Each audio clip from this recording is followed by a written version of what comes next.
सुनो, बहुत समय में पहले उल्कामुख नाम का एक बुद्धिमान राजा था। वह सत्यवक्ता और जितेंद्र था। प्रतिदिन देवी स्थानों पर जाता और वह गरीबों को धन देकर उनके कष्ट दूर करता था। उसकी पत्नी कमल के समान मुख वाली और सती साध्वी थी। भद्रशिला नदी के तट पर उन दोनों ने श्री सत्यनारायण भगवान का व्रत किया। उस समय वहाँ एक साधु नामक वैश्य बनिया आया। उसके पास व्यापार के लिए बहुत सा धन था। वह नाव को किनारे पर ठहराकर राजा के पास आ गया और राजा को व्रत करते हुए देखकर विनय के साथ पूछने लगा कि हे राजन, भक्ति युक्ति से आप यह क्या कर रहे हैं? मेरी सुनने की बड़ी इच्छा, सो आप यह मुझसे बताइए। राजा बोला, हे साधु, अपने बांधों सहित पुत्रादि की प्राप्ति के लिए यह महाशक्तिवान श्री सत्यनारायण भगवान का व्रत व पूजन कर रहा हूँ। राजा के वचन सुनकर साधु आदर से बोला कि हे राजन, मुझसे इसका सब विधि विधान को मैं भी आपके कथनानुसार इस व्रत को करूँगा। मेरे भी कोई संतान नहीं है और इससे निश्चय ही होगी। राजा से सब विधि विधान सुन व्यापार से निवृत्त हो वह आनंद के साथ अपने घर को गया। साधु वैश्य ने अपनी स्त्री से संतान देने वाले उस व्रत का समाचार सुनाया और प्रण किया कि जब मेरे संतान होगी तब मैं इस व्रत को करूँगा। साधु ने ऐसे वचन अपनी स्त्री लीलावती से कहे। एक दिन उसकी स्त्री लीलावती पति के साथ आनंदित हो सांसारिक धर्म से प्रवृत्त होकर श्री सत्यनारायण भगवान की कृपा से गर्भवती हो गई और 10वें महीने उसके यहाँ एक सुंदर कन्या का जन्म हुआ। दिनों दिन वह इस तरह बढ़ने लगी जैसे शुक्ल पक्ष का चंद्रमा बढ़ता है। कन्या का नाम कलावती रखा गया। तब लीलावती ने मीठे शब्दों में अपने पति से कहा कि जो आपने संकल्प किया था भगवान का व्रत करूँगा, अब आप उसे पूरा करिए। साधु बोला, हे प्रिय, इसके विवाह पर ही करूँगा। इस तरह से झूठा आश्वासन दे वह अपने नगर को व्यापार करने चला गया। धीरे धीरे कलावती पिता के घर में दिनों दिन बढ़ने लगी। लौटने पर साधु ने जब नगर में सखियों के साथ अपनी पुत्री को खेलते हुए देखा तो तुरंत दूत बुलाकर कहा कि पुत्री के वास्ते कोई सुयोगवर देख कर लाओ।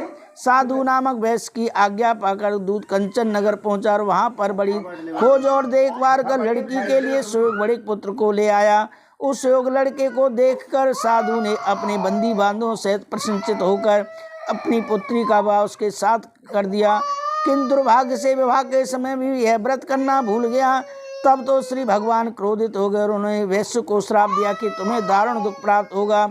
अपने कार में कुशल साधु बनिया जमाता सहित नाव को लेकर व्यापार करने के लिए समुद्र के समीप स्थित रतन नगर में गया और वहाँ दोनों ससुर जमाई राजा चंद्रकेतु के इस नगर में व्यापार करने लगे। एक रोज भगवान श्री सत्यनारायण की माया से प्रेरित कोई चोर राजा का धन चुराकर भागा जा रहा था, किंतु राजा के दूतों को आता देखकर चोर ने घबराकर भागते हुए राजा के धन को वहीं चुपचाप रख दिया जहाँ दोनों ससुर जमाई ठहरे हुए थे।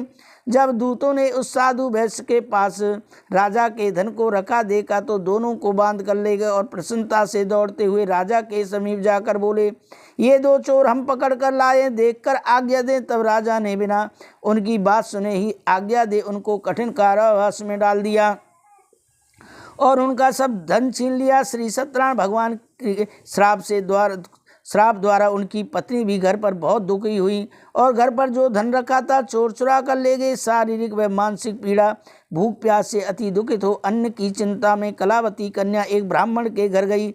वहाँ उसने श्री सत्यनारायण भगवान का व्रत होते देखा। फिर कथा सुनी और प्रसाद ग्रहण कर रात को घर आई।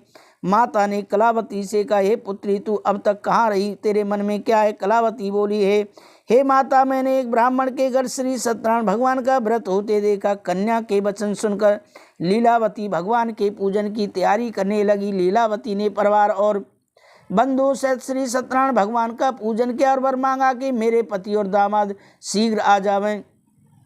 साथ ही प्रार्थना की कि हम सबका अपराध क्षमा करो। श्री सत्यनारायण भगवान इस व्रत से संतुष्ट हो गए। राजा चंद्रकेतु को स्वप्न में दर्शन देकर कहा कि हे राजन, जिन दोनों वैश्यों को तुमने कैद कर रखा है वे दोनों निर्दोष हैं। उन्हें प्रातः ही छोड़ दो और उनका सब धन जो तुमने ग्रहण किया है उसे दे दो, नहीं तो मैं तुम्हारा धन, राज्य, पुत्र आदि सब नष्ट कर दूंगा।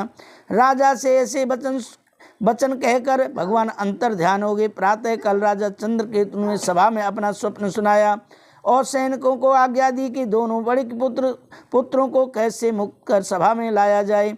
दोनों ने आते ही राजा को नमस्कार किया। राजा मीठे वाणी में अपनी गलती की क्षमा मांगी और उनसे कोमल वाणी में बोला, हे मान भावो, भाग्यवश आप लोगों को ऐसा कठिन दुख प्राप्त हुआ है, अब आपको कोई भय नहीं है। ऐसा कहकर राजा ने उनको नए नए कपड़े पहनाए, आभूषण पहनाए और उनका जितना धन लिया था उससे दूना देकर आदर से विदा किया। दोनों वैश्य अपने घर को चल दिए। इति श्री रेवार खंडे श्री सत्यनारायण की कथा में तृतीय अध्याय। श्री हरे